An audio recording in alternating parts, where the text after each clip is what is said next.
अब हम पढ़ेंगे सबसे पहले बायो सावर्ट लॉ। ठीक है, लास्ट लेक्चर में अपने यहाँ तक देख लियो कि कोई चार्ज है, कोई आवेश है और वो मूवेबल है, चल रहा है, दौड़ रहा है, तो वो अपने चारों तरफ मैग्नेट पैदा करेगा।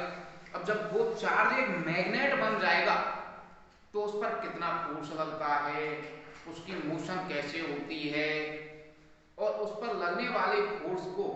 उसके मैग्नेटिक फील्ड को हम यूज कैसे करते हैं, उसके ऊपर हमने साइक्लोट्रॉन पढ़ा था। अब आगे की बात करें तो आगे चल बात ये आ गई कि ये जो चार्ज है मूवेबल चार्ज,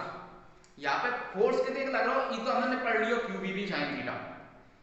अब हमन को ई पढ़ना है कि ये चार्ज जाते टाइम या दौड़ते समय, मूव होते समय अपने चारों तरफ कितना मैग्नेटिक फील्ड बनाता है, कितना चुंबकीय क्षेत्र बनाता है, इसका हमें मान ज्ञात करना है। तो इसके लिए बायो सावर्ट ने अपना एक लॉ दिया था। बोले साहब एक वायर ले लो कोई भी, और इसमें करंट को मूव करा दो, आवेश को मूव करा दो, और जब आवेश बढ़ेगा, चार्ज बढ़ेगा, तो साहब इसमें इलेक्ट्रिक करंट फ्लो होगी। मान लो धारा प्रवाहित होगी यहाँ पे देख आई। अब जब ये आई धारा प्रवाहित हो रही है क्या मतलब करंट फ्लो हो रही है। ठीक है,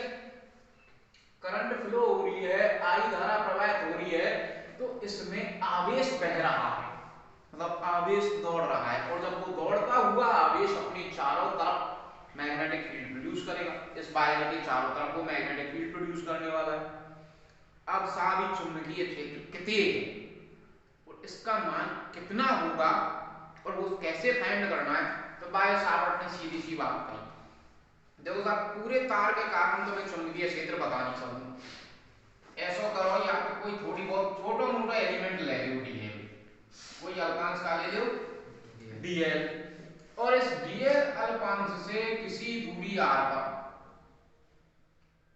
मैं चुंबकीय क्षेत्र की गणना कर सकता हूं। सपोज करो ये पॉइंट पी है, तो यहां पे कितने मैग्नेटिक फील्ड होएगा इसको मैं बता सकता हूं। तो बता दो भैया कि यहां पर ये जो मैग्नेटिक फील्ड है इस डीएल एलिमेंट की वजह से, वो सपोज कीजिए डीबी है, और ये मैग्नेटिक फील्ड प्रोपोर्शनल होगा किसके, समानुपाती होगा किस बात के। तो देखो नॉर्मल सी बात, यदि डीएल एलिमेंट की अपन लंबाई बढ़ाएं तो इसकी वजह से जो मैग्नेटिक फील्ड प्रोड्यूस हो रहा है वो बढ़ेगा घटेगा तो बढ़ेगा। जितने बड़ा एलिमेंट लेंगे चुंबकीय क्षेत्र उतने ही ज्यादा होगा, तो डीबी प्रोपोर्शनल होगा डीएल के, पहली बात। दूसरी बात कि यार जितने ज्यादा चार्ज फ्लो होगा, मतलब जितने ज्यादा इलेक्ट्रिक करंट फ्लो होगी उतने ही ज्यादा मैग्नेटिक फील्ड होगा, तो डीबी प्रोपोर्शनल होगा आई के दो बात क्लियर। लेकिन यह पॉइंट पी है, जितने ज्यादा दूर ले जाएंगे, मतलब यार डिस्टेंस से जितने ज्यादा बढ़ाएंगे मैग्नेटिक फील्ड उतनी कम हो तो चले जाएगा, जितने दूर जाएंगे उतनी। तो डीबी इनवर्सली प्रोपोर्शनल हो गया किसके, डिस्टेंस आर के स्क्वायर के। Equation number 3। चौथी बात जो बताई माने कि ये जो मैग्नेटिक फील्ड है डीबी, ये इस डिस्टेंस और इस एलिमेंट इन दोनों के बीच में जो एंगल बनता है थीटा, उसकी साइन के प्रोपोर्शनल होता है। तो dB is proportional to angle theta की साइन लेनी है, ज्यादा लेनी है,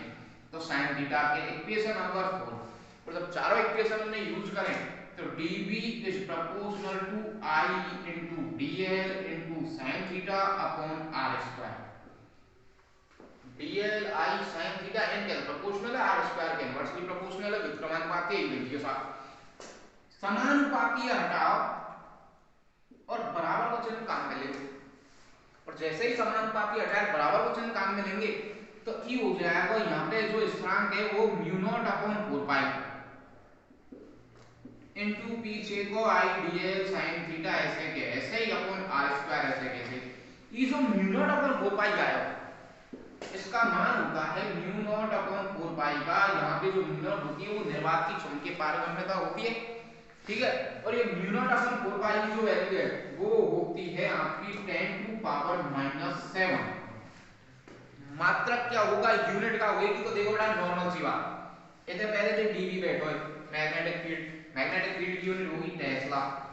अपन को तो याद यूनिट चाहिए तो सब इधर भगा नहीं, आर स्क्वायर का आया वो ऊपर, लेकिन बाकी नीचे तैयार हो डीएल। आर स्क्वायर मतलब मीटर स्क्वायर और डीएल मतलब मीटर, तो मीटर से मीटर स्क्वायर कैंसिल, 1 मीटर बचो। जब टेस्ला से मल्टीप्लाई हो तो tesla into metre upon sine की तो कोई यूनिट है नहीं, आई की यूनिट होगी एम्पियर। तो ये इसकी यूनिट हो गई और इनकी डायमेंशन, टेस्ला की डायमेंशन धरो, मीटर की धरो, एम्पियर की धरो और यहाँ की डायमेंशन आ जाएगी। या अगर हमने एक छोटा सा प्रश्न की बने यहाँ से कि जब विद्युत क्षेत्र और चुंबकीय क्षेत्र दोनों एक साथ होता है किसी वेव में, मतलब विद्युत चुंबकीय तरंग जब गति करती है तो उसमें हम म्यू नॉट और एप्सिलॉन नॉट इन दोनों का मल्टीप्लिकेशन देखते हैं और इन दोनों के जो मल्टीप्लिकेशन का रूट आता है वो लाइट की वेलोसिटी के व्युत्क्रमानुपाती होता है, या फिर c बराबर होता है 1/√μ0 एप्सिलॉन नॉट के। और ये प्रश्न सीधे ही पूछा गया था लास्ट ईयर के एग्जाम में, बोर्ड एग्जाम में, राजस्थान बोर्ड अजमेर के एग्जाम में लास्ट ईयर सीधे 1 नंबर का ये प्रश्न पूछा गया था। ठीक है बेटा, इसके बाद में जो हमारे पास में अगला टॉपिक आता है वो ये आता है कि अभी तक तो हमने केवल एलिमेंट की वजह से मैग्नेटिक फील्ड निकाला। यदि एक पूरे लूप में करंट फ्लो हो जाए, पूरे एक लूप में करंट बहे तो उसके कारण मैग्नेटिक फील्ड कितना होता है, तो हम अगला टॉपिक वही पढ़ेंगे।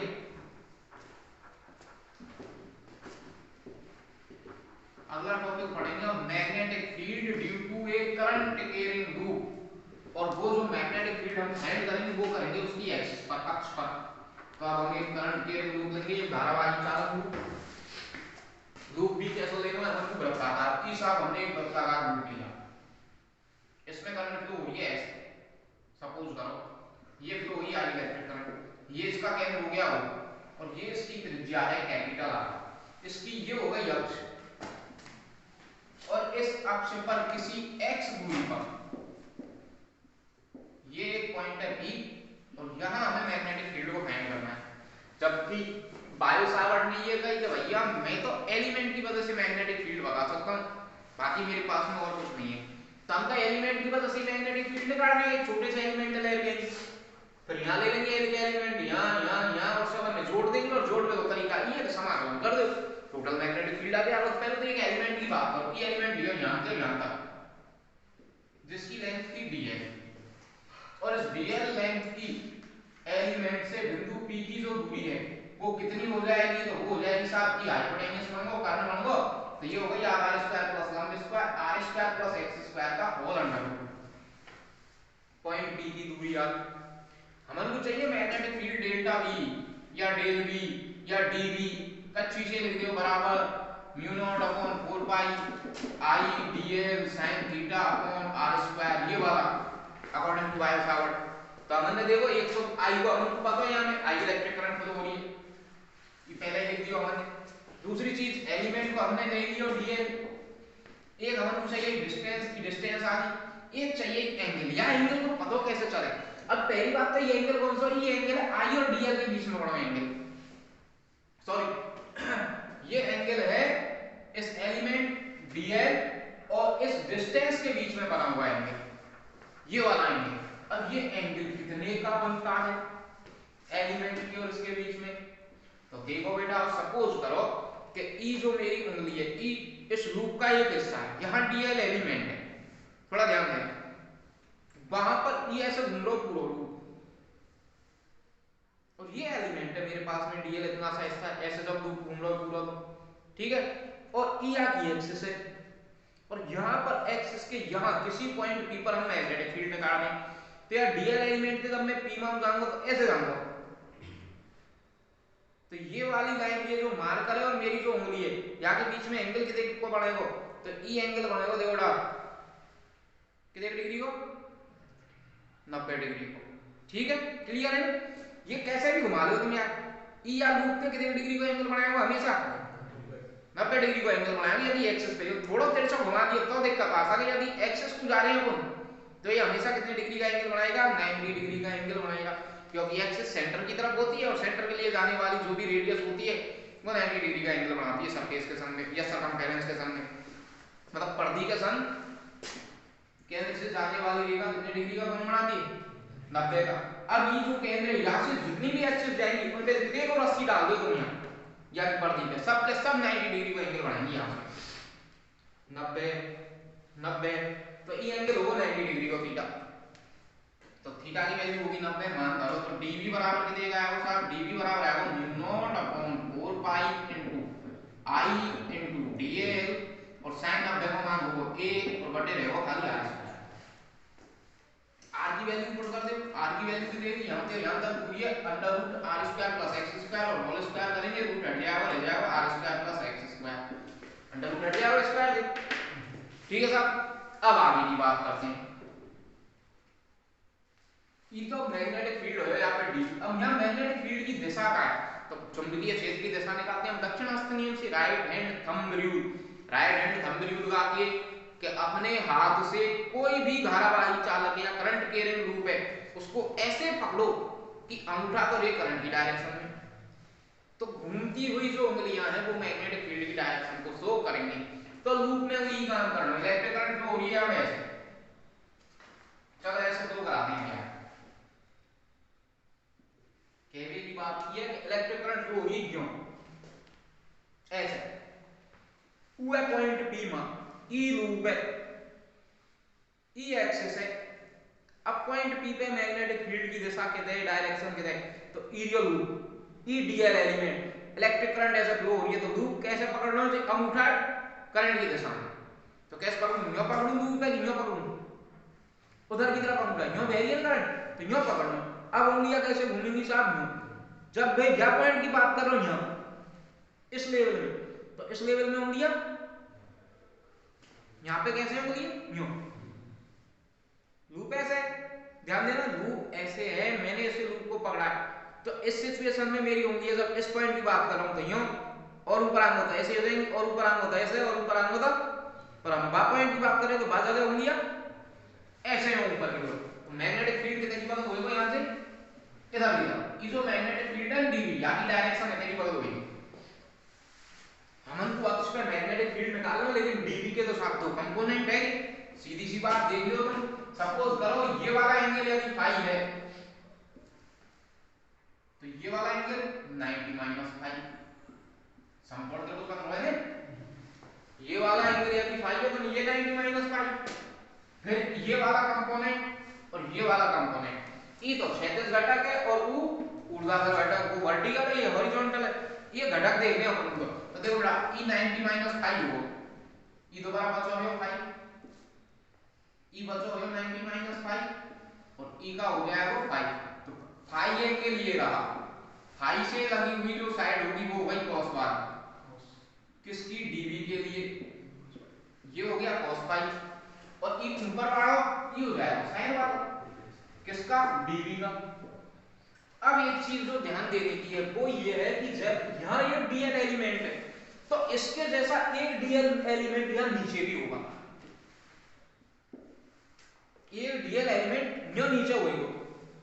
ऐसे, इलेक्ट्रिक करंट ऐसे घूमेंगे अपन और यह डीएल एलिमेंट की वजह से जो मैग्नेटिक फील्ड होगा तो आप लूप पे पकड़ना नहीं हो, और लूप पे जब पकड़ूंगा अंगूठा पे इलेक्ट्रिक करंट की डायरेक्शन में रखना है ना भाई, तो लूप ऐसे पकड़ूंगा तो अब वहां पर जो मैग्नेटिक फील्ड होगा वो ऐसे होगा नीचे की तरफ ऐसे करके कुछ, और यहाँ दो कंपोनेंट होंगे, एक तो ये होगा वर्टिकल और एक होगा हॉरिजॉन्टल, तो ये जो वर्टिकल कंपोनेंट है दोनों ये सेम होते हैं और अपोजिट होते हैं तो ये तो हो जाएंगे कैंसिल, और परिणामी चुंबकीय क्षेत्र रिजल्टेंट मैग्नेटिक फील्ड बचेगा केवल और केवल क्षैतिज घटकों के कारण। तो साहब टोटल मैग्नेटिक फील्ड कितने होगा, टोटल मैग्नेटिक फील्ड हो dv cos थीटा, तो टोटल मैग्नेटिक फील्ड हो गया साहब कितना dv cos theta sorry phi, ठीक है sorry dv cos of phi ये वाला। अब हम बात करेंगे dv की वैल्यू की, dv की वैल्यू ई उठा के नहीं करो, dv की वैल्यू होगी mu naught upon 4 pi into ideal upon bracket में r square plus x square into cos of phi. हमारे को पूरा मैग्नेटिक फील्ड चाहिए, ये तो खाली एक डीएल एलिमेंट की वजह से, पूरे लूप के लिए क्या कर दें, तो पूरे लूप के लिए इसका इंटीग्रेशन कर देंगे पूरे मैग्नेटिक फील्ड को क्लोज लूप के लिए। अब v तो ऐसे के ऐसे ही बराबर कांस्टेंट हमने बाहर निकाला, ये तो कांस्टेंट आ जाएगा म्यू नॉट, एक कांस्टेंट है i ये बार अपॉन 4 पाई बार ब्रैकेट में r square plus x square ये भी बार, इंटीग्रेशन करेंगे अब हम किसका, ये तो रह गया हमारा dl और cos फाई की वैल्यू और देखो cos फाई की वैल्यू कितनी है, तो cos फाई की वैल्यू है साहब यहां से ये हो गया फाई फाई के सामने ये हो गया साहब परपेंडिकुलर, ये चिपकी साइड होगी बेस, ये होगा आधार आर, और कॉस होगा आधार बटे कर्ण, तो आधार होगा आर और कर्ण होगा हमारे पास में under root R square plus X square. ये भी एक कांस्टेंट वैल्यू निकालो, आर बी बराबर म्यू नॉट इनटू आई बटे 4 पाई यहाँ स्क्वायर प्लस एक्स स्क्वायर की पावर बने, और यहाँ पावर अंडर रूट मतलब पावर 1/2, 1 और 1/2 पावर होगी 3/2 गाई की R square plus X square,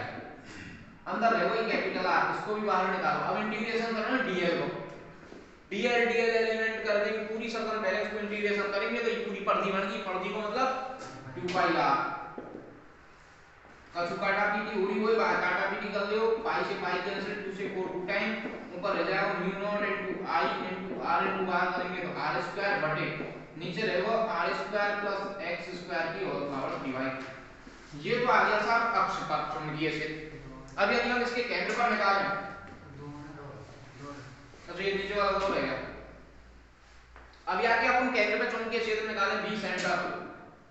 तो सेंटर पे कितने हो जाएगा देखो ना, बिंदु P है उठाया लेनी यहाँ से यहाँ सेंटर भी आप, तो ये जो दूरी है x ये हम कम होती यहाँ कितने हो जाएगी 0, तो x को मान का आ जाएगा x बराबर 0, और x बराबर 0 होते ही ये वाली टर्म हो जाएगी 0 का रह जाएगा v बराबर mu not I R square, और नीचे रह जाएगा दो तो ऐसे के ऐसे r स्क्वायर की होल पावर 3/2 पावर 2 से 2 कैंसिल, r की पावर रह जाएगी 3 स्क्वायर की पावर 3 कैंसिल, तो b सेंटर आ जाएगा mu not i upon 2r, ये केंद्र पर चुंबकीय क्षेत्र हो जाता है। इस तरह से हम धारावाही चालक लूप के लिए चुंबकीय क्षेत्र की गणना कर सकते हैं। अब अगले टॉपिक की तरफ चलते हैं।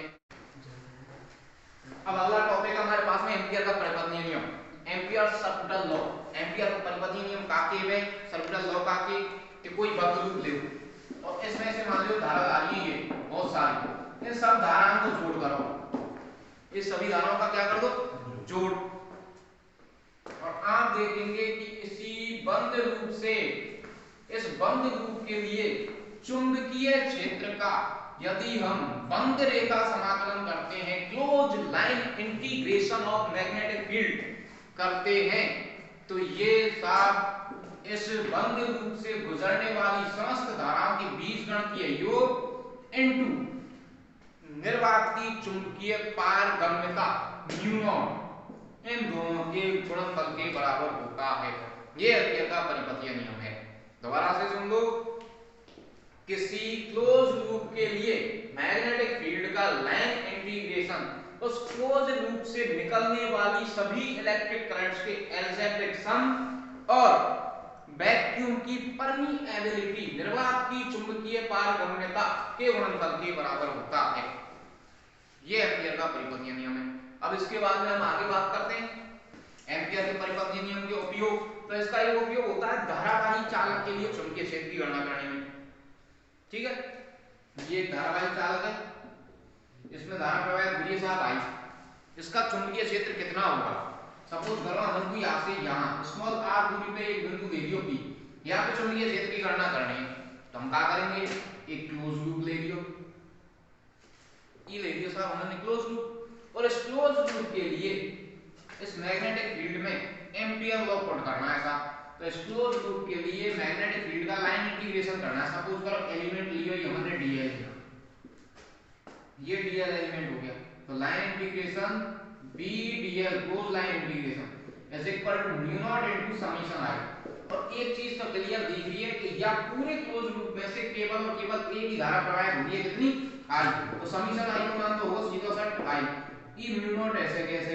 b की वैल्यू फाइंड करनी है, यहां निकालो बाहर, और dl को करो इंटीग्रेशन, तो dl dl करें इंटीग्रेशन करेंगे तो ये पूरी सरकमफेरेंस पूरी परिधि आ गई देखो माने 2 पाई r, तो चुंबकीय क्षेत्र b बराबर होगा साहब म्यू नॉट i बटे 2 पाई r। ये किसी धारावाही चालक के लिए करंट कैरिंग कंडक्टर के लिए चुंबकीय क्षेत्र का मान हो गया। अब अगले टॉपिक पर चलते हैं। अगला टॉपिक है हमारे पास में परिनालिका, सॉलिनॉइड। परिनालिका क्या होती है, परिनालिका में हम एक चीनी मिट्टी की ले लो, चाहे कोई भी नॉन कंडक्टर कुचालक नली ले लो, और बाद नली के ऊपर तांबे के तार ले और उन्हें एकदम कस के लपेट दो, बिल्कुल पास पास पास पास पास पास और उन पे डाल दो साहब वार्निश। तो मैंने मोटर बांधते टाइम देखो वो वार्निश डाल दो। जब मोटर बांधे कोई भी मिस्त्री तो वहां पे कहा तांबे के तारों के गुच्छा को गुच्छा ने लपेटो और उसके बाद में उस पर एक वो लिक्विड सा टपका देता है जिसको वार्निश बोलते हैं। वहां से कहा है उन तारन के बीच में जब ये दो तार ऐसे बगल बगल में रहे ना तो उनके बीच में एक परत बन जाए पतली सी तारन के ऊपर उस लिक्विड की। वहां से कहा है कांटेक्ट में नहीं रहे नहीं तो शॉर्ट सर्किट होएगा और मोटर बढ़ मिस्त्री तो मोटर बांध देगा और तार लगाएगा और मोटर वहीं बढ़ जाएगी। तो इसलिए वो वार्निश कर देता है। तो ऐसे ही अपन को करना है तांबे के तार लपेटने तो हैं संग संग उनको कुशाला बना देना है विद्युत रोधी बना देना है उन पर कुछ भी कोटेड कर देना है और ज्यादातर कोटेड वार्निश की जाती है। अब साहब की जो बनो ये सिस्टम बना इस तरह से किसी भी आपने नली पर इनको लपेटा और ये जो सिस्टम बना है ये सिस्टम हो गया टर्मिनल का। अब यार इलेक्ट्रिक करंट जब जैसे ही इलेक्ट्रिक करंट आई तो हुई तो ये मैग्नेटिक फील्ड प्रोड्यूस करेगी और मैग्नेटिक फील्ड या वो कैसे रहेगा तो जैसे अपनी बार मैग्नेट होती है छड़ चुंबक होती है वैसे वैसे ही आगे चुंबकीय क्षेत्र रहेगा। वो कैसे होता है तो देखो ये हमने परिणाम डाले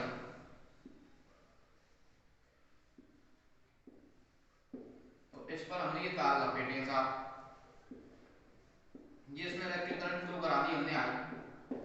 अब इसके कारण हमें चुंबकीय क्षेत्र निकालना है तो इसके कारण हम जब भी देखेंगे कि परिणाम का होती है उसके बाहर चुंबकीय क्षेत्र जीरो होता है। उसका रीजन क्या है उसका रीजन बहुत ही आसान है। सपोज करो मैं कॉइल नहीं हूं लिपेट को जा रहा हूं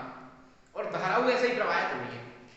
तो इतनी कॉइल की बात करूं मैं यहाँ बगल वाली की पहली या वाली कॉइल की बात करूं मैं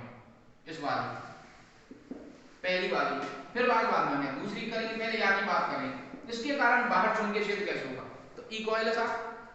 धारा ऐसे प्रवाहित हो रही है। अब बाहर की बात कर रहा हूं मैं कॉइल तो यहीं खत्म होगी मैं इस कॉइल के ऊपर इधर ऊपर की बात कर रहा हूं भाई तो चुंबकीय क्षेत्र की दिशा निकालने के लिए राइट हैंड थंब रूल काम मिलूंगा अंगूठा तो विद्युत धारा की दिशा में जाएगा और उंगलियां ऐसे आएंगी साहब तो यहां बगल में चुंबकीय क्षेत्र कैसे होगा ऊपर। अब दूसरी बगल की कॉइल देखो वो ऐसे ही और यहां में धारा ऐसे ही प्रवाहित हो रही है तो यहां भी वही राइट हैंड थंब रूल काम मिलूंगा तो इसकी बगल देखना है अपन को चुंबकीय क्षेत्र। अब ये तय की कॉइल को यूं देखो तो यहां पे चुंबकीय क्षेत्र देख रहे हैं हम बात इसकी बगल की कॉइल को ऐसे और तय की को ऐसे तो दोनों चुंबकीय क्षेत्र एक दूसरे के विपरीत और जैसे दोनों एक दूसरे के विपरीत हुए तो ये दोनों कैंसिल हो जाएंगे और यहाँ बाहर चुंबकीय क्षेत्र का आ जाएगा जीरो। अब अंदर की बात करें नीचे की तो नीचे देखो या कॉइल के कारण ऐसे इधर वाली के कारण इधर वाली के कारण तो सबके कारण चुंबकीय क्षेत्र ऐसे। तो जब अंदर की बात करते हैं अपन सोलेनॉइड की परिणालिका की इनसाइड बात करते हैं तो यहाँ चुंबकीय क्षेत्र बिल्कुल ऐसे होता है और यूनिफॉर्म होता है। जैसे तो अपन चुंबकीय क्षेत्र ऐसे लाइन से नहीं दर्शाते हैं क्रॉस या डॉट से दर्शाते हैं ठीक है लेकिन आपको दिखाने के लिए कि ये इसके अंदर चुंबकीय क्षेत्र होता है। अब इसके अंदर चुंबकीय क्षेत्र कितना होता है उसका मान कितना होता है वो एम्पियर के परिपथ नियम से निकाल लेंगे सर्कुलर लॉ का मिलेगा एम्पियर को क्या करना है एक ग्रुप ले लो ये ग्रुप ले लो देखो नाम है P Q R S और इस ग्रुप के लिए क्लोज इंटीग्रेशन करना है आपको according two ampere law close line integration BDL को लूप PQRS के लिए साहब ठीक है। और ये किसके बराबर होगा ये बराबर होगा mu naught into summation I के। अब यहाँ पे थोड़ी सी कुछ चीजें जिन्हें पहले ही नोटिस कर लो तो मैं अपने नोटिस में डाल दूं कि मान लो या लूप की जो लंबाई लगी है इतना ही स्मॉल है और ये जो सोलेनॉइड थी इसकी पर यूनिट लेंथ में नंबर ऑफ टर्न ये जो हमने फेरे लगाए हैं तांबे की तार की या तो पर यूनिट लेंथ में स्मॉल n फेरे लगाए साहब पर यूनिट लेंथ में फेरे लगने कितने स्मॉल n और एक फेरे में I इलेक्ट्रिक करंट फ्लो हो रही है तो n फेरे में Ni हो जाएगी ठीक है। अब हम बात कर रहे हैं पूरे ग्रुप की तो इस ग्रुप के हो जाते हैं 4 हिस्से इस ग्रुप के हो गए साहब 4 हिस्से। पहला हिस्सा हो गया BDL दूसरा हिस्सा हो गया BDL प्लस तीसरा हिस्सा हो गया BDL प्लस चौथा हिस्सा हो गया BDL तो result is equal to mu naught into summation I। देखिए ये था इसका dot vector BDL vector dot vector तो ये होगा BDL cos ऑफ थीटा 1 यहां cos ऑफ थीटा 2 यहां cos ऑफ थीटा 3 अभी सबकी बात करेंगे लेकिन ये तो हो गया PQ लाइन के लिए क्योंकि अपन कर रहे हैं लाइन इंटीग्रेशन तो पहले तो हम PQ लाइन के लिए करेंगे फिर करेंगे QR लाइन के लिए और फिर करेंगे RS लाइन के लिए और फाइनली करेंगे फिर SP लाइन के लिए। अब देखते चलें अपन बात करते हैं आगे की यहां पर लेंगे हम cos ऑफ थीटा 1 यहाँ लेंगे हम एंगल cos ऑफ थीटा 2, क्योंकि यहाँ अलग डीएल एलिमेंट होगा, यहाँ क्यूआर लाइन पे डीएल एलिमेंट लेंगे, यहाँ पे डीएल एलिमेंट आरएस होगा, तो यहाँ एंगल अलग होगा cos ऑफ थीटा 3 और यहाँ एंगल अलग होगा cos ऑफ थीटा 4। ये एंगल कौन सा, ये एंगल है बी और डीएल के बीच में बना। ठीक है सर, तो पहले पीक्यू की बात करें, ये रहा पीक्यू, डीएल एलिमेंट लियो मैंने यहाँ, डीएल एलिमेंट की दिशा है पहले और चुंबकीय क्षेत्र की दिशा भी इधर ही, तो एंगल थीटा 1 की वैल्यू होगी सीधी सी 0, दोनों की दिशा एक ही है, चुंबकीय क्षेत्र और एलिमेंट की, तो एंगल थीटा 1 हो गया 0 और cos 0 की वैल्यू हो गई 1, तो यहाँ तो कोई दिक्कत नहीं है, ये बी डीएल पीक्यू के लिए है, ये तो बचा रहा। अब बात करते हैं हम क्यूआर की, क्यूआर ये रहा, तो डीएल एलिमेंट लेंगे हम ऐसे और मैग्नेटिक फील्ड है ऐसे, डीएल एलिमेंट ऐसे तो एंगल होगा 90 डिग्री और cos 90 की वैल्यू होगी 0,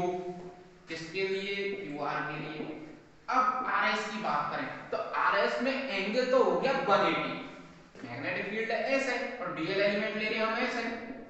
तो एंगल तो होगा 180, पर यहाँ एंगल से कोई फर्क ही नहीं पड़ रहा कितने को हो जा, क्यों, क्योंकि ये देखो ये एस आर जो लाइन है इस लूप की ई गई बाहर, सोलेनोइड के बाहर, और अब भी देख रहे हैं हम सोलेनोइड के बाहर तो मैग्नेटिक फील्ड 0, कहते हैं कोई तो ऊपर की बगल है, कोई तो नीचे की बगल का 0, तो ये तो वैसे ही 0 होगा, बी की वैल्यू 0 हो गई। अब एसपी की बात कर लें, एसपी ये रहा, डीएल एलिमेंट ऐसे, मैग्नेटिक फील्ड ऐसे,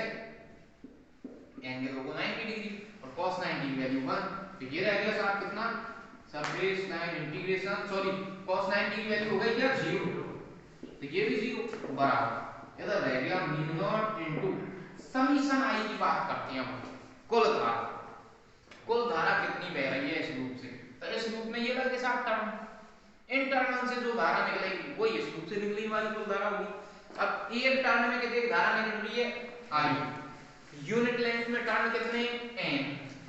तो यूनिट लेंथ के टर्न से धारा निकलगी n आई, और यहाँ पे लेंथ कितनी दी है लूप की, यहाँ से यहाँ तक, तो ये है l, तो l लेंथ कितनी धारा निकलेगी l into n आई, तो ये समीशन आई की वैल्यू होगी l into n आई। अब साहब यहाँ पे देखिए b की वैल्यू तो हमें फाइंड करनी है, dl pq के लिए जब इंटीग्रेशन करेंगे dl को, तो p से लेकर q तक टोटल लेंथ है small l is equal to mu naught into l into n into i, l से l कैंसिल, तो मैग्नेटिक फील्ड भी बराबर आ गया म्यू नॉट n i, ये हो गई सोलेनोइड का। अब अगला टॉपिक पढ़ेंगे अपन टॉरॉइड, टॉरॉइड देवड़ा,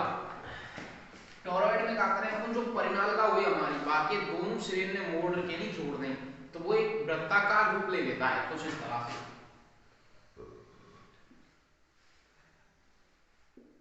इसमें ये कॉइल लिपटी रहती है, आई धारा एंट्री कर रही है, बाहर आई निकल रही है, ये इसका केंद्र हो गया, और ये इसकी अक्ष हो गई एक्सिस, एक्सिस की दूरी है यहां से मान लीजिए स्मॉल r, तो अब हमें इस टॉरॉइड से, इस टॉरॉइड की एक्सिस पर कितना चुंबकीय क्षेत्र, कितना मैग्नेटिक फील्ड प्रोड्यूस हो रहा है वो कैलकुलेट करना है, तो वही तरीका है हमारे पास, तो एम्पियर का सर्कुलर तो काम में close line integration of p dl is equal to mu naught into summation i, ठीक है। अब यहाँ पर देखिए, यहाँ पे हमने डीएल एलिमेंट लिया, कहीं डीएल एलिमेंट लिया, यहाँ पे cos ऑफ थीटा एंगल और है अपने पास में, डीएल एलिमेंट की डायरेक्शन ये होगा, ये मैग्नेटिक फील्ड की भी यही डायरेक्शन है, तो एंगल थीटा की वैल्यू 0 डिग्री, तो cos 0 की वैल्यू तो 1। अब बात करेंगे हम आगे, तो b तो आगे बढ़ा और क्लोज लाइन इंटीग्रेशन करेंगे डीएल डीएल को, तो डीएल डीएल डीएल डीएल की पूरी सरकमफेरेंस 1 की देखो माने 2 pi r is equal to mu naught, ऐसे कैसे, फिर दोबारा वही तरीका, मान लो यूनिट लेंथ में फेरों की संख्या है n और एक फेरे से I धारा प्रवाहित हो रही है, तो n फेरों से प्रवाहित होने वाली धारा हो गई I n I, और पूरे इस क्लोज लूप से कितनी धारा प्रवाहित हो रही है, तो इस पूरे क्लोज लूप से कितनी धारा प्रवाहित होगी, तो पूरे लूप की लंबाई यहां से और यहां तक है 2 पाई r, एक आध लंबाई से n I धारा, तो 2 पाई r लंबाई से 2 pi r into n I धारा, तो टोटल I का मान हो गया 2 pi r into n I, 2 pi r से 2 पाई r कैंसिल और b इज इक्वल टू आ गया म्यू नॉट n I, बिल्कुल ही परिणाम के बराबर, सेम टू सेम फॉर्मूला है दोनों के, ठीक है बेटा। अब टॉरॉइड के बाद में हम पढ़ेंगे दो समांतर धारावाही चालकों पर लगने वाला बल। हमने क्या किया, हमने निर्वात लिया सबसे पहले, तो हम निर्वात की बात कर रहे हैं, निर्वात में हमने ये दो वैक्यूम में दो ये पैरेलल कंडक्टर लिए जिनमें एक ही डायरेक्शन में धारा प्रवाहित हो रही है, यहाँ पर I1 और यहाँ पे I2, ठीक है।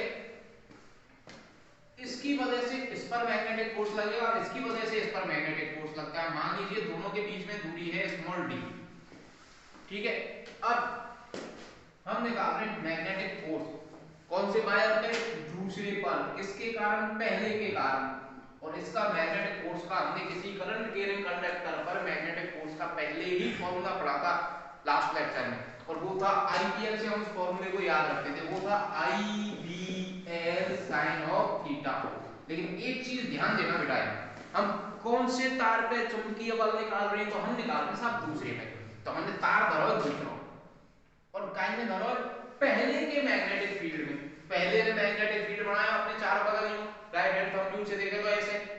और इस पहले के मैग्नेटिक फील्ड में हमने दूसरा वायर रखा है जिस पर हम फोर्स निकाल रहे हैं। तो ये जो मैग्नेटिक फील्ड है ये तो है पहले वायर का,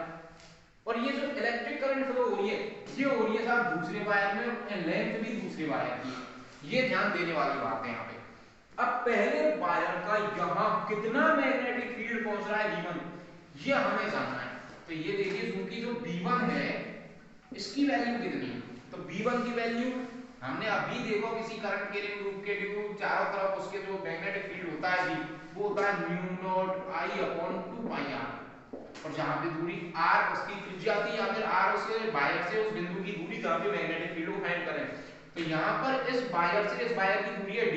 तो 2 पाई r की जगह हो जाएगा 2 पाई d। तो V1 की वैल्यू होगी म्यू नॉट इनटू, यहां इलेक्ट्रिक करंट फ्लो होगी I1 अपॉन 2 पाई ऐसे, और डिस्टेंस है दोनों वायरों के बीच में d, ये तो हो गई V1 की वैल्यू। अगर हम बात करें एंगल थीटा की, तो एंगल थीटा कितना होगा, तो एंगल थीटा है साहब B के बीच में और I के बीच में, या फिर L2 के बीच में। मान लो I इलेक्ट्रिक करंट L2 के अलावा फ्री हो रही है, तो या तो ऐसे मान लो या L मान लो, चाहे I इलेक्ट्रिक करंट की दिशा मान लो या, तो अपन को ये थीटा एंगल देखना है। अब देखो बेटा यहां से जो चुंबकीय क्षेत्र ला रहा है इस वायर की वजह से इस वायर के लिए, तो वो कुछ ऐसे राइट हैंड थंब रूल से, तो ये यहाँ पर बिल्कुल इसके परपेंडिकुलर होगा, तो एंगल थीटा होगा 90 डिग्री को, और साइन 90 का मान होगा 1। तो F21 बराबर आएगा अपने पास में I2 ऐसे कैसे ही, V1 की वैल्यू होगी mu not I1 upon 2 pi d into L2 और रह गया, ठीक है बेटा। L2 ऐसे बटे में लिया, तो ये हो गया F21 अपॉन L2 बराबर